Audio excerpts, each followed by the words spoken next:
Ibu bapa, saudara-saudari yang dikasihi Yesus. Pada saat ini kita akan merenungkan secara bersama-sama teks dari Injil Lukas bab 8 ayat 16 sampai 18. Mari kita awali permenungan ini dengan tanda kemenangan Kristus. Dalam nama Bapa dan Putra dan Roh Kudus. Amin. Injil Lukas bab 8 ayat 16 sampai 18.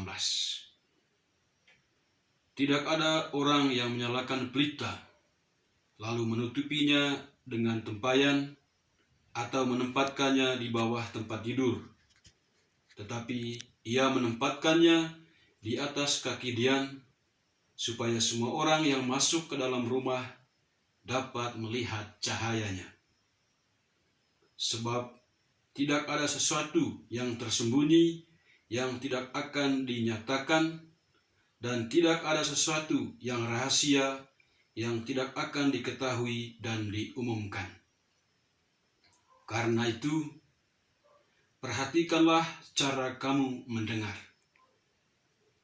Karena siapa yang mempunyai, kepadanya akan diberi. Tetapi siapa yang tidak mempunyai, daripadanya akan diambil juga apa yang ia anggap ada padanya. Ibu bapa, saudara-saudari yang dikasihi Tuhan. Waktu kecil dulu, saya selalu ditugaskan oleh mama untuk menyalakan pelita setiap malam. Ya maklum, waktu saya masih kecil, di kampung itu kami belum mengenal listrik. Waktu itu digunakan penerangan, yaitu pelita dari lampu minyak tanah. Jadi saya punya tugas untuk menyalakan itu. Ya, dengan dinyalakan pelita itu, lampu minyak itu, maka seluruh ruangan dalam rumah itu pada malam hari menjadi terang. Tetapi itu hanya berlaku sampai jam makan selesai dan beberapa saat, ya sekitar setengah jam setelah itu. Kemudian lampu pelita itu dimatikan sehingga gelap. Ya, kita tidur dalam keadaan gelap. Gelap yang luar biasa. Ya, bahkan telapak tangan sendiri tidak bisa kita lihat karena kegelapan itu. Dengan perubahan zaman sekarang, lampu pelita tidak dipakai lagi.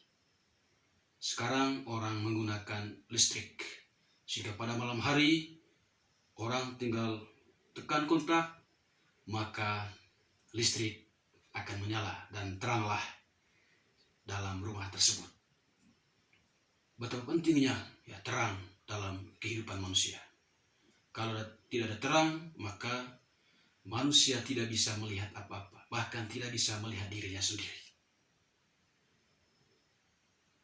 Dalam kaitan dengan akal budi juga, ya, waktu kecil kita tidak tahu apa-apa, tapi kemudian kita diarahkan untuk sekolah. Ya, kalau dulu saya hanya dari SD, ya sekarang orang sudah sekolah mulai dari TK dan seterusnya sampai sekolah yang lebih tinggi, bahkan sampai S3. Ya, dengan sekolah orang akan memiliki pengetahuan yang cukup. Ya, budinya diterangi melalui proses pembelajaran di sekolah. Sehingga dengan demikian, dia memiliki terang akal budi, dari kegelapan akal budi, dari kebodohan, kemudian dia menjadi pintar. Injil hari ini menekankan kepada kita tentang pentingnya terang.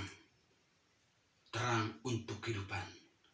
Dan yang dimasukkan oleh Tuhan pada teks Injil yang barusan kita dengar adalah Tuhan sendiri. Yesus adalah terang sejati, sumber kehidupan manusia. Apalah artinya kalau di dalam hati kita tidak ada terang?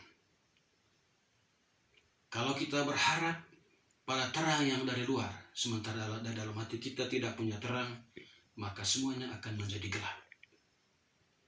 Bagi kita yang beriman pada Kristus, terang yang utama dalam kehidupan kita adalah Kristus.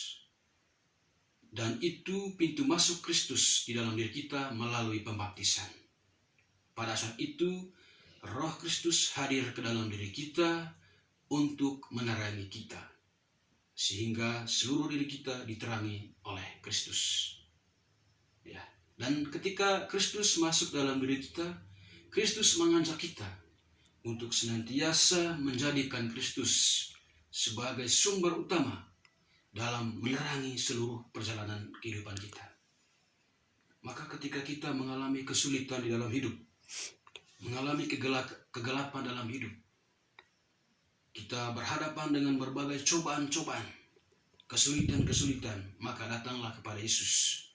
Sehingga dengan terang yang datang dari Yesus itu, segala kegelapan, segala kesulitan, segala persoalan yang kita hadapi dapat kita atasi.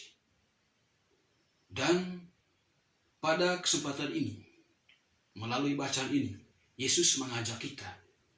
Ya, ketika kita sudah mendapat terang dari Kristus, maka kita juga punya tugas untuk coba senantiasa menyalakan terang itu di dalam kehidupan kita dan membagi terang itu kepada sesama yang mungkin masih berada dalam kegelapan, yang mungkin tidak mengenal Kristus atau mengenal Kristus tetapi mereka tidak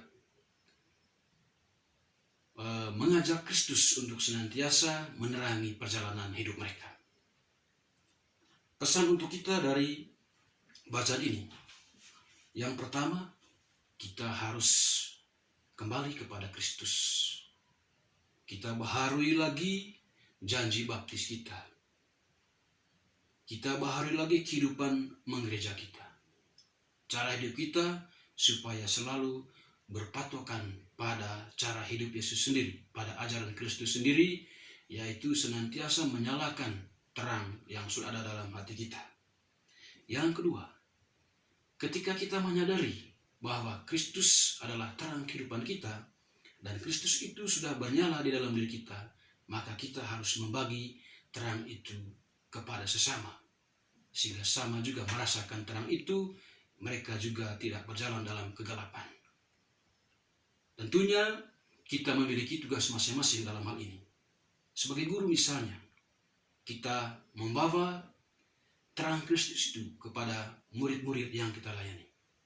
Jadikan diri kita sebagai pelayan bagi murid-murid, supaya mereka diterangi melalui pengetahuan dan pengalaman hidup yang kita miliki. Sebagai petani juga kita sungguh-sungguh melaksanakan tugas kita sebagai petani untuk menghasilkan sesuatu dari usaha pertanian kita, sehingga dengan hasil itu kita bisa bagikan kepada orang lain, sehingga orang yang menikmati hasil dari pertanian kita itu dapat memperoleh kebahagiaan, memperoleh jaminan untuk kehidupan mereka. Ya, sebagai apapun profesi kita dalam kehidupan kita, hendaklah itu tidak hanya untuk diri kita sendiri, tetapi juga untuk orang lain. Dan yang terakhir, Tuhan mengatakan bahwa bakat yang kita miliki, hendaknya kita harus kelola dengan baik. Ya, Yesus katakan dari sini bahwa ketika kita tidak mengelola bakat kita membiarkannya terpendam, maka pada akhirnya Yesus akan mengambil semua bakat-bakat kita itu, karena kita tidak mengelolanya dengan baik. Oleh karena itu, apa yang sudah menjadi kemampuan kita, apa yang menjadi bakat kita harus kelola dengan baik dan persembahkan itu untuk sesama dan untuk Tuhan. Dan supaya semuanya ini bisa kita lakukan, maka marilah kita senantiasa berhadapan dengan Yesus dan senantiasa meminta kepada Yesus supaya kita ada terang yang selalu menunjukkan jalan dalam seluruh rutinitas hidup kita. Marilah kita jadikan Yesus sebagai andalan dalam setiap usaha kita, sehingga terang itu senantiasa bernyala di dalam diri kita. Semoga